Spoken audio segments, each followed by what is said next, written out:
سورہ حشر کی آیت نمبر 19 ہے جو نکاح کے موقع پہ پڑھی جاتی ہے. اس میں ایک حصہ ہے کہ وَلْتَنْظُرْ نَفْسٌ مَا قَدَّمَتْ لِغَدٍ. تو اس حصے کا صحیح معنی کیا ہے، مفہوم کیا ہے؟ اس کا مطلب یہ ہے خاص طور پر کہ اولاد ہوتی ہے شادی کے بعد، اور ماں باپ جو بھی سلوک کرتے ہیں اولاد سے اس کا اثر بہت دور تک جاتا ہے. اور ماں باپ اگر جھوٹ بولتے ہیں تو بچے بھی بڑے ہو کے جھوٹ بولنا سیکھ جائیں گے. اگر ماں باپ نیک اور متقی ہیں تو بچے بھی نیک اور متقی ہوں گے.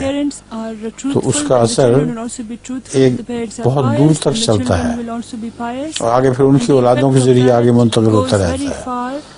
تو وَلْتَنْظُرْ نَفْسٌ مَا قَدَّمَتْ لِغَدٍ کا مطلب ہے اس بات کا خیال کیا کرو کہ جو تم عمل کرتے ہو وہ اس وقت ضائع نہیں ہو جاتا، اس کے آگے شاخیں اس کی پھوٹتی رہتی ہیں اور قیامت تک اسی طرح چلتا رہتا ہے.